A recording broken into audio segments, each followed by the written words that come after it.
Oi pessoal, bem-vindos de volta ao meu canal, eu sou a Roberta e hoje eu vim aqui falar para vocês sobre os últimos livros que eu li nas últimas semanas desse ano de 2025 e se você gosta desse tipo de conteúdo, assista esse vídeo até o final, vem comigo!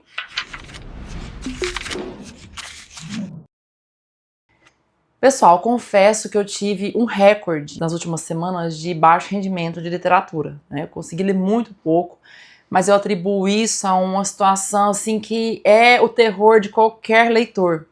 Eu tive uma ressaca literária, mas não foi uma ressaca literária, foi uma ressaca literária.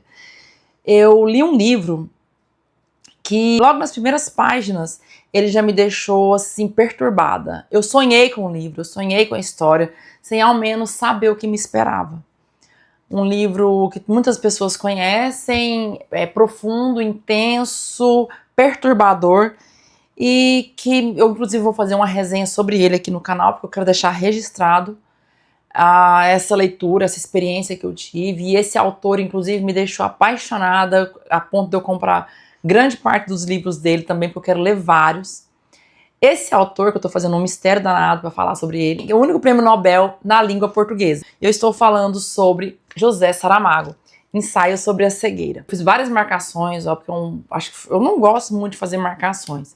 Eu gosto mais de marcar na minha memória a página que me deixou impactada, eu consigo voltar, né? Então, assim, mas esse livro aqui tem tantas nuances, momentos impactantes, tantos momentos fortes que eu tive que marcar, e acabou que virou esse aqui, né? Um carnaval. A ponto de eu não conseguir mais localizar o que é cada coisa, cada marcação. Por isso que eu nem gosto de fazer muito marcação, não. Ainda mais num livro como esse aqui, que tem tanta coisa importante. Bom, Ensaio sobre a Cegueira, de José Saramago, é um livro que muitas pessoas leram, como eu falei, durante a pandemia, porque ele se equipara à situação que a gente vivenciou. Ele trata de uma situação em que houve uma epidemia de cegueira e José Saramago, ele criou uma distopia, né? Criou um ambiente distópico. Ele enumerou várias possibilidades, ele trabalhou, ele descreveu várias possibilidades que poderiam acontecer numa situação como essa.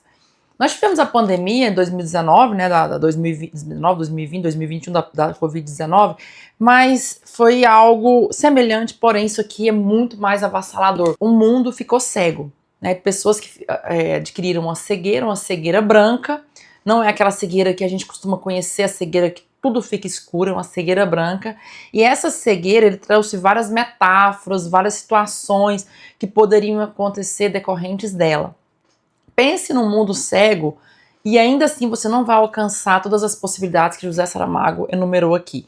Eu não vou falar muito dele agora, mas foi um livro que me deixou muito, muito mexida. Ele me deu ânsia de vômito, ele me deu dor no estômago, ele me deu dor de garganta. Ele somatizou em várias situações que me perturbaram bastante. Daí eu quero falar sobre esse livro especificamente num vídeo, porque eu quero guardar isso até para eu ver futuramente e lembrar dessa leitura. Eu quero fazer um resgate, quero fazer um registro, né, de como foi essa leitura que tanto me avassalou. Bom, esse é o primeiro livro, e com isso eu acabei ficando muito tempo sem ler. Eu tava lendo já Don Quixote, peguei para ler, não consegui. Eu peguei o Oliver Twist de Charles Dickens, não consegui. Eu peguei Orgulho e Preconceito de Jane Austen, não consegui. Eu não conseguia sair do parágrafo, que foi me dando um desespero, foi me dando uma agonia, uma ânsia. Eu falei, meu Deus do céu, como é que eu vou fazer agora? Parece que eu perdi o gosto pela leitura, e pra mim a leitura, ela é o que me alimenta na vida. As minhas viagens, as minhas... enfim, eu respiro, né? Eu preciso da leitura. E eu não existo sem a leitura, e eu não conseguia ler, isso me deixou muito incomodada. Eu falei assim, agora, tudo que eu tentava ler, livros pequenos, livros, não conseguia ler, e não conseguia, não tinha vontade, pegava para ler, não conseguia desenvolver a leitura. Uma ressaca literária é um castigo, é horrível para quem é leitor. Então esse aqui é um livro da Companhia das Letras, José Saramago, é escritor português, esse livro foi escrito em 1995, não é um livro clássico, teoricamente, dentro dos quesitos que exige um livro clássico, que é tempo, né, de publicação, que ele tem o quê? Muito pouco tempo, e ele acabou atravessando o espaço, sim, porém ele tem muito pouco tempo. Só que é um livro que já nasceu clássico, ele é atual em qualquer época que ele estiver. Eu comparo os livros, eu comparo os autores, eu falo, esse cara é melhor do que aquele, esse aqui parece com aquele. Ele tem a mesma astúcia, a mesma ironia, o mesmo estilo, assim, parecido, não o mesmo não, com Machado de Assis, que é o meu autor, eu não vou dizer que é meu favorito, ele é o melhor autor, ele é o grande autor. Então, eu fui tentando, e aí eu fui para a próxima leitura. E aí eu vim para esse, do Clube da Literatura Clássica, é um livro de Victor Hugo, que é autor dos Miseráveis. Eu falei, vou ler porque é pequenininho, peguei, comecei a folheava um, folheava outro, e esse aqui eu consegui desenvolver. A leitura. Chama-se O Último Dia de um Condenado. É de Victor Hugo, como eu disse, o autor dos Miseráveis, e é O Último Dia de um Condenado. A história, ela acontece em Paris. Tem uma praça que fica ali em frente à Catedral de Notre-Dame, que é a Place du Grève, que é a Praça da Greve. Ele foi condenado à morte e conta como foi esse último dia. A parte que me chamou muita atenção foi no momento em que o carcereiro, né, as pessoas, os algozes, as pessoas que iam executá-lo, foram levá-lo do cômodo que ele estava, não era bem uma prisão, era um lugar lá onde ele aguardava, e foram amordaçar, colocar corrente no pescoço dele, com não é um grilhão, né, era nas mãos aqui, e acorrentaram e falaram assim, na hora que ele foi colocar o carcereiro, eu tô te machucando? O respeito pelo prisioneiro, até no momento da execução, ele ia ser executado à morte. Então é um livro que vale muito a pena ler. Eu indico esse livro aqui para quem quer começar a ler clássico também, né? Um que eu não havia lido, eu indiquei alguns, já fiz vídeo falando sobre isso, mas esse livro aqui, ele é uma linguagem simples, são capítulos pequenos, é um livro muito, muito interessante. Ele não é muito famoso, eu nunca tinha ouvido falar, ele veio junto com um livro, acho que foi Os Trabalhadores do Mar, de Victor Hugo, tá até aqui, Os Trabalhadores do Mar, é ele mesmo, que até eles têm a mesma cor, Os Trabalhadores do Mar, do Victor Hugo, e eu adorei, gostei muito, foi esse livrinho aqui que me tirou da ressaca, porque é um livrinho que eu comecei a ler, não consegui parar. São os que eu mais gosto, né? Começo a ler e não consigo parar, são os livros mais envolventes. Por mais que ele seja pequeno, eu fiz várias marcações, houve momentos muito interessantes aqui, muito marcantes, muito poderosos, e é um livro, assim, profundíssimo, tá? O Último Dia de um Condenado, de Victor Hugo. Aí eu queria ler um russo, que eu sempre tô lendo um russo, que o russo é vida, e eu li esse de Ivan Turgenev, que é Diário de um Homem Supérfluo. Ele foi publicado em 1850. De Ivan Turgenev eu já havia lido Pais e Filhos. Eu achei a linguagem de Pais e Filhos mais leve, mais tranquila. Esse livro aqui é fininho, mas não se engane, ele é um livro complexo. Ele veio com esse conceito de homem supérfluo, que foi preconizado por Ivan Turgenev. Foi ele o precursor desse termo, que é justamente um homem supérfluo. Sabe aquela pessoa desnecessária, aquela pessoa que não se sente pertencente, que é aquela pessoa que existe, mas que não serve para nada? Supérfluo, é isso. Aos outros não se aplica essa palavra. Os homens podem ser maus, bons, inteligentes, estúpidos, agradáveis e desagradáveis. Mas supérfluos, não. Ou seja, quero que me entenda, o mundo poderia passar sem esses homens, sem dúvida, mas a inutilidade não é a sua principal característica, não é o seu principal traço distintivo. Quando se fala deles, a palavra supérfluo não é a primeira que vem à boca. Então ele fala do fato dele ser uma pessoa supérflua, conta uma história aqui que ele vivenciou, experienciou, tem uma história de amor aqui. É um livro pequeno, mas eu demorei para ler, porque é um livro profundo, é de Ivan Turgenev. Ivan Turgenev tem uma linguagem tão gostosa. Eu tô para ler o livro dele, o Ásia. Também indico para quem quer começar a literatura russa, que é pequenininho, né, não impõe medo. As pessoas têm medo de livros grandes, e muitas vezes os livros grandes, eles às vezes têm uma história tão fluida, diferente desses pequenininhos. Parece que o autor, ele judia mais um pouco, mas esse aqui é muito bom, viu, gente? Li, já tava fora da ressaca, e eu vim para esse livro aqui. Esse livro aqui, não é tão conhecida essa versão, é de Hermann Hesse. O livro é O Lobo da Estepe. Bom, antes de falar nesse livro aqui, só para vocês verem que lindo esse box que eu tenho, de Hermann Hesse, Esse box aqui, ó, que bonitinho, forma o nome dele, ó, Hermann Hesse. Olha pra você ver as cores tão lindas. É um box que vem com o Lobo da Steppe. Vou virar aqui. Lobo da Steppe, Demian e Siddhartha. Esses 3 livros. Esse aqui, eu vou tirar pra vocês verem. Demian, eu já li. Olha, ele é vermelho com amarelo. Bonito o livro. Aí depois vem aqui esse Siddhartha. Também, esse eu não li ainda. Siddhartha. Ele é roxo com laranja. Eu gosto desse contraste. E aí eu li. Aí, ó, a caixa, lindo demais. Essa aqui é a editora Record. Editora Record é a mesma daqueles livros dos contos de fadas que eu... Outro dia desses eu fiz um vídeo, né? Postei aqui. O Lobo da Steppe. Como é que eu traduziria o Lobo da Steppe? Se eu precisar contar a história desse livro, eu não consigo. Eu consigo falar muito pouco. Eu vou falar a verdade? Hermann Hesse é prêmio Nobel de Literatura. Então, é uma pessoa reconhecidamente grande, né, no que diz respeito à literatura. Mas eu não gosto. Eu não gostei muito eu não gosto muito do estilo.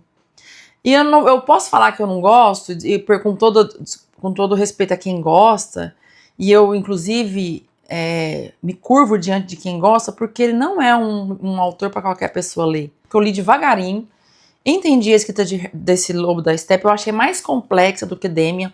O livro Demian é um rapaz chamado Sinclair, e ele desenvolve uma amizade com esse Demian, que é um rapaz meio que sábio, mais vivido, mais experiente, e Demian dá algumas lições de vida. E ele fala muito, eu lembro, das questões da dualidade entre o lado da vida, aquele lado onde as pessoas, muitas vezes os adolescentes, os jovens, se vão em busca de pertencimento, e o lado que a família coloca como o lado correto, luminoso, uma palavra que ele gosta muito de usar, luminoso, o lado luminoso, que é aquele da igreja, o caminho cristão, o caminho do bem, que é aquele que a família prega. Então ele fala muito disso. E eu vejo Lobo da Steppe como um Demian amadurecido. É o Demian aos 50 anos, porque o personagem aqui, principal, o Lobo da Steppe, ele tem 50 anos.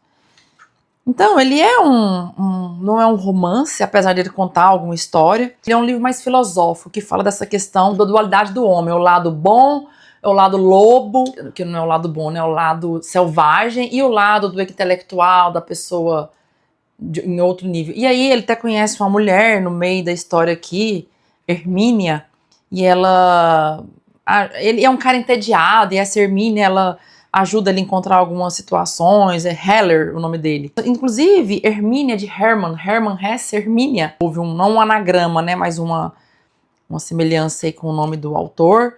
Enfim, é um livro mais filosófico. Eu não li ainda o Mito de Sísifo, de Albert Camus. Tem também aquela questão filosófica. Não é um romance, não tem uma história. É um livro que fala sobre essa dualidade do homem. E aí ele enxerga, por fim, que o homem não é só uma dualidade, ele é um universo com várias facetas. Então, é uma leitura, não é que ela é complexa, a leitura não, a linguagem não, as ideias dele. Por isso que até é difícil contar o que foi que ele estava falando, né, no livro, onde ele queria chegar. Enfim, aí tem um Siddhartha para eu ler desse box. Não sei se eu vou ler. E aí eu fui para um outro livro, que esse eu vou fazer um vídeo só sobre ele. Esse livro, sabe aquele livro que você não consegue parar de ler? Você não consegue largar, aquele livro maravilhoso, perfeito, incrível, fantástico, sem defeito, o livro que toda mulher deveria ler. Ai, mas quem é você para dizer o que as pessoas deveriam ler? Tem um povo que é assim, né, do mimimi, que gosta de ficar questionando as coisinhas. É um livro que toda mulher deveria, precisaria, seria muito importante ler. A Inquilina de Whitefell Hall. É o proibidão dos clássicos feministas. Quando eu falo em livro feminista, não estou falando de livro... Existe o feminismo enquanto teoria, existe o feminismo enquanto movimento. Não estou falando de movimento feminista, que é aquele que as mulheres, né, fazem, botam o sovaco peludo, não é aquilo. É um clássico, foi escrito em 1848 por Anne Brontë. A própria Charlotte Brontë que tentou evitar que esse livro fosse republicado após a morte da irmã dela. Porque é um livro que ele meio que afronta os costumes daquela era, da era vitoriana, na Inglaterra, que é um livro inglês, é um livro da literatura inglesa. E Anne Brontë é uma das irmãs, ela usou, assim como as demais, um codinome, né, para não suspeitarem que eram mulheres que escreviam. Acton Bell, o dela, se não me engano, era Acton Bell. Todas elas tinham o sobrenome Bell e um nome cujas iniciais coincidiam com as iniciais delas. Então, da Anne, que começava com A, Acton Bell. E esse livro, A Inquilina de Whitefell Hall, eu vou fazer uma resenha, não vou falar muito dele aqui, porque eu quero fazer uma resenha sobre ele, porque ele merece. Ele parece até um livro pequeno, mas ele tem 650 páginas e a distribuição da fonte, olha só. Não é um livro curto. Eu demorei um tempo para ler esse livro, mas ele me prendeu, eu não conseguia largar. É um livro muito, muito bem escrito.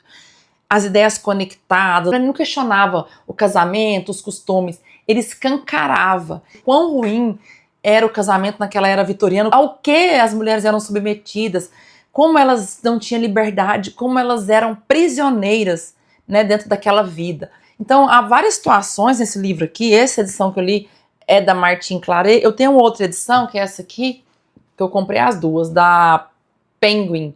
Eu comecei a ler por essa, e aí eu li um pouco dessa e fui ler essa e acabei ficando aqui. Mas a escrita, a tradução, perfeita. Eu não costumo gostar da tradução da Martine Claret, mas esse livro aqui não tenho o que questionar. Essa mulher, ela se mudou para uma vizinhança lá, fuxiqueira, aquele povo que queria saber tudo da vida da pessoa. O que essa mulher tá fazendo aqui? Quem é essa mulher? E tal. E aí a história começa, né, a desenrolar. Ela permite que uma dessas pessoas lá leia o diário dela e a partir disso a história é contada a partir do próprio diário dela. Gente, um livro incrível, maravilhoso, maravilhoso. 650 páginas. Demorei para ler porque é um calhamaço, né? Não aparenta, mas é um calhamaço. E um livro incrível. Nossa, tô apaixonada, queria ler de novo. Eu tenho ele em inglês, eu vou mostrar minha coleção de livros em inglês logo logo. E esse aqui é um deles. Assim, eu coloquei aqui na minha meta dos livros de 2025 que eu leria esse. Porque eu ouvi muitas pessoas falando que ele é melhor do que O Morro dos Ventos Vivantes. Aí já é outra questão, porque O Morro dos Ventos Vivantes, pra mim, é um dos livros da minha vida. Então, pra um livro ser melhor que ele tem que ser... Porque O Morro dos Ventos Vivantes não é só uma escrita. Ele é um poder, ele é uma força, ele é perturbador. Extremamente perturbador, mas no sentido que a literatura traz, aquele prazer de ler aquele livro incrível, que te traz sensações fortes, mesmo depois de muito tempo. Inclusive, eu tenho receio de ler de novo e na segunda leitura mudar minha opinião sobre ele, no sentido de aliviar. Mas quando fala ali, a Emily Brontë fala das charnecas, né, de uns galhos de árvore batendo numa vidraça, que tem um outro nome que eu esqueci. Aquilo ali pra mim são cenas mesmo, que me remetem, né, à intensidade. Eu gosto de coisas intensas, aquele livro é muito intenso. Aí eu fui ler um livro, eu comecei a ler esse aqui, ó, do Guimarães Rosa, Grande Sertão Veredas. Esse livro aqui, ele é pancada, ele é extremamente desafiador. Comecei a ler, li até a página 44. Entendi tudo, fucei, usei IA para entender, usei dicionário. Eu não sei como é que essas pessoas conseguiam ler esse livro antes da IA, antes do dicionário, que eu precisei de muita ajuda para poder entender a linguagem. É um livro que se passa ali no sertão, Minas, Bahia, mas é um livro complexo. Por quê? Porque tem uma linguagem sui generis. Não é português isso aqui, é uma linguagem do sertão mesmo ali. É um jagunço narrando a história ainda por cima. Então eu parei e vou recomeçar. Por que eu vou recomeçar? Porque ele não me pegou, ele não fez com que eu me apaixonasse. Eu não vou tolerar que isso aconteça. É como se eu estivesse sendo vencida. Então esse livro aqui, Grande Sertão Veredas, é um grande livro da literatura brasileira, é um super mega maxi ultra extra power livre que eu vou me apaixonar por ele. E aí eu fiz um projeto com uma amiga minha, uma proposta da gente ler um livro juntos. Eu li Drácula por incentivo dela. Eu fui depois presenteei ela com Drácula e falei, vamos ler juntos Carmila, que é esse aqui. Vamos ler juntos Carmila, que foi inspiração pro Drácula, né? E aí nós combinamos de ler Carmila juntas, porém eu comecei a ler, esse aqui é da editora Wish, que eu não tinha nenhum livro, nem sabia que eu tinha um livro da editora Wish. Lindo, gente, lindo, lindo, lindo. Ele é uma Dark Side melhorada. E aí eu falei pra ela, vamos ler esses livros, a gente lê dois capítulos por dia. Só que eu não aguentei, gente. Li tudo já. Pensa que livro lindo esse aqui. Olha só, essa aqui é a Folha de Guarda. Que livro maravilhoso, assim, de terror. Olha que livro lindo demais, a conta. Olha, muito bonito. Essa imagem aqui é forte, né? Parece uma pantera mordendo o pescoço. Não era ainda falando daquele vampiro que a gente conhece, que é uma pessoa que morde. Não é ainda. Mas ele já veio nos primórdios do vampirismo. E realmente ele tem muito em comum com Drácula. Ele é menor, é um livro menorzinho. Rápido de ler. Olha que maravilhoso. O acabamento impecável, a tradução sem precedentes. Olha aqui. Tá vendo essa imagem forte, olha. E eu adorei esse livro. Carmila. E eu recomendo, tá? Pra quem, terror gótico. Indico esse aqui, indico Drácula. O Drácula é mais longo, demorei um pouco mais. O Drácula é epistolar, troca de cartas, correspondências, troca de telegrama, troca de reportagem de jornal. Então o Drácula é um romance epistolar, esse aqui não. O autor é Le Fanu, que é francês, eu acho, eu não cheguei a pesquisar isso. Ele foi escrito aqui em 1872, aconteceu na Estíria. Sheridan Le Fanu, que é francês pela escrita aqui. Acontece também num castelo, isolado, assim como o Drácula. Ele é menos sombrio que o Drácula, mas perturbador, incomoda, né? Aquela coisa de terror mesmo. Vou fazer um vídeo aqui falando sobre os livros de terror que eu li. Eu tenho o Médico Monstro, Drácula, esse aqui. Frankenstein eu não considero um livro de terror. As pessoas acham que é terror, né? Eu acho um livro triste, sofrido. É um livro muito atual, né? A gente poderia parar, fazer um paralelo com o bullying, né, que acontece. Então, Frankenstein é um livro maravilhoso, que eu amei. Mas esse aqui, gente, Carmila, olha que perfeito. Eu tenho ele da Dark Side também. Muito bonito esse livro. Muito bonito mesmo. E eu li rapidão, terminei. Bom, e aí, beleza, terminei. Tô lendo agora. Comecei depois de ler esse aqui agora, não terminei ainda, não vou falar sobre ele, porque eu comecei. Estou muito empolgada, estou feliz de ler esse livro, estou sentindo, né? Mas foram essas as minhas leituras e tentativas dos últimos... Eu estou falando aqui hoje em abril, final de abril. Li outras coisas também, só que não terminei. Então eu estou mostrando para vocês aqui apenas os livros que eu terminei, que eu consegui depois que eu tive essa ressaca. Eu retomei as minhas leituras, retomei a minha constância, eu tô lendo até bastante, tô lendo bastante mesmo, tô bem engajada. E é isso, pessoal. Se você gostou desse vídeo, comente aqui, deixe suas sugestões, qual desses livros você gostaria de ler, qual você já leu, quais são as suas impressões. E se inscreva nesse canal, curta, comente e ative o sininho de notificações. E até logo. Tchau, tchau.